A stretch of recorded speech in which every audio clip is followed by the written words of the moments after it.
Hi Shane, how are you? Good, thank you. You, of course, are with DZ Deathrays. It's DZ, isn't it, not DZ? Yeah, well, we just started calling it that from the beginning, sort of thing. I don't know why. I guess it just sounded a little bit better than DZ.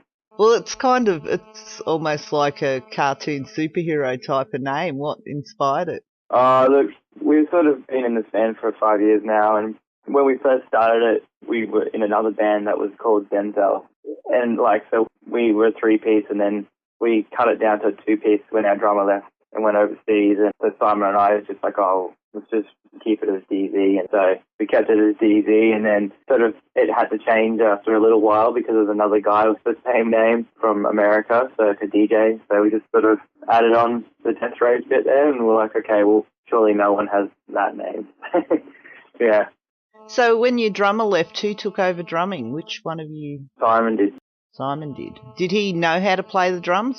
He was in the process of learning, so him and we lived together, and we just jammed, in the afternoons and stuff, and he was sort of learning drums, and yeah, he's kind of been thrown in the deep end a bit with the drumming thing. Like, he's originally played guitar, and yeah, but probably the best way to learn is to, get put on a stage and, and have to do it all the time, so yeah. Yeah, so, well, when you did lose your drummer and decide to become a two-piece, did that take you a bit of time to get the changeover, or did you use some of the music you already had, or did you start from scratch? Yeah, we started from scratch.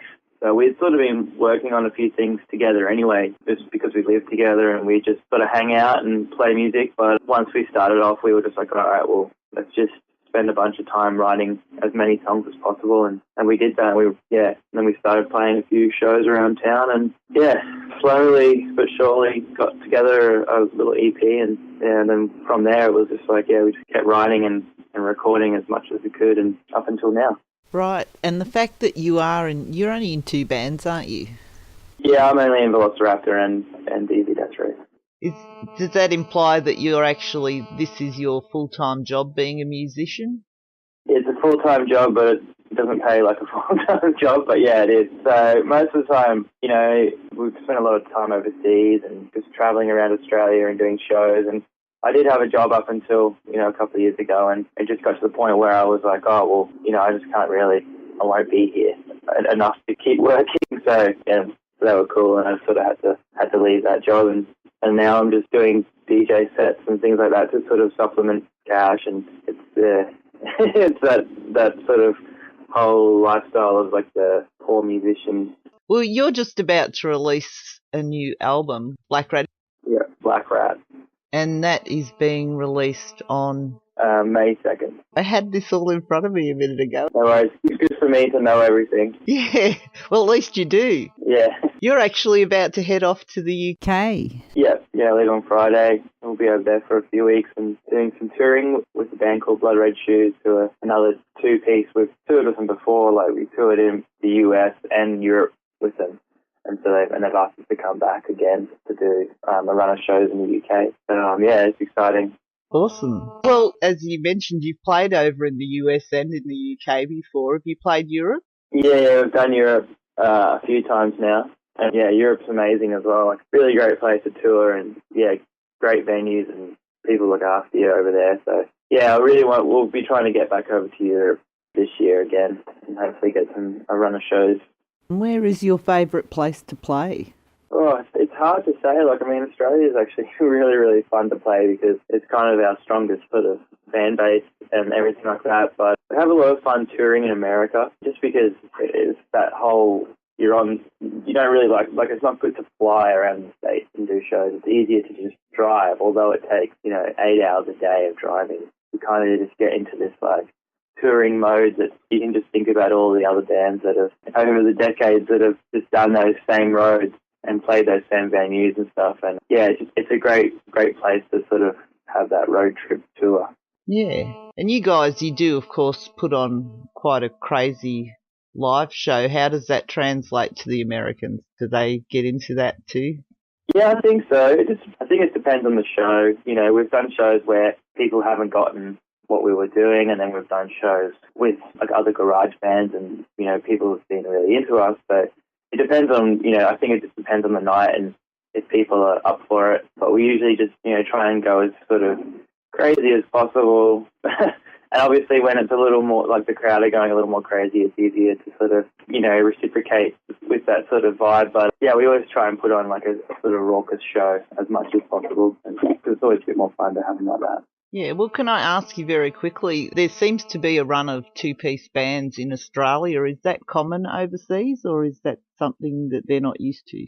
I think it's just like one of those things, like if you buy a car or hire a car, you see the same car all the time. And I think since we were in a two-piece, I've noticed a lot more two-piece bands around, and you also get contacted by a lot of two-pieces because, people are really like, I don't know, they like to see the similarities and also the differences of what people do to sort of make a two-piece work. And I mean, we've been going for like 5 years two-piece, and I mean now we're starting to, like on the new record, we've got some lead guitar parts that we're going to get like a friend to play some extra guitar on some of the songs, so we'll actually be a three-piece versus like half their set.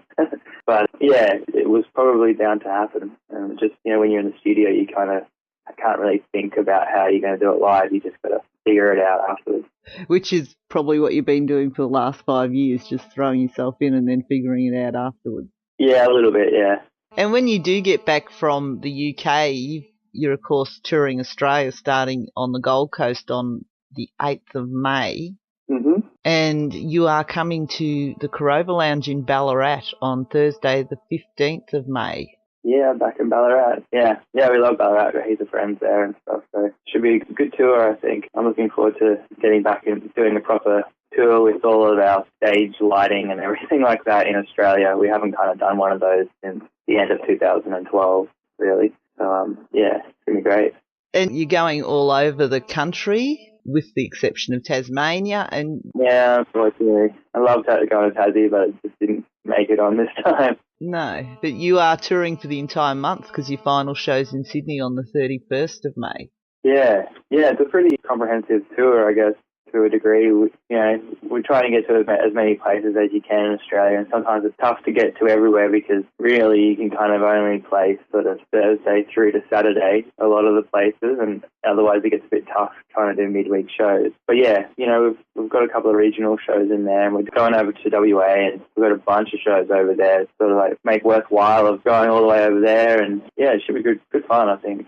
Yeah, people should definitely go to dzdeathrays.com where all your tour dates and the information about the album, and you can pre-order Black Rat. And you've got the single Gina Works at Hearts out at the moment, and you do have a video for that on your website as well. Yeah, it's all up there. Obviously about a strip club.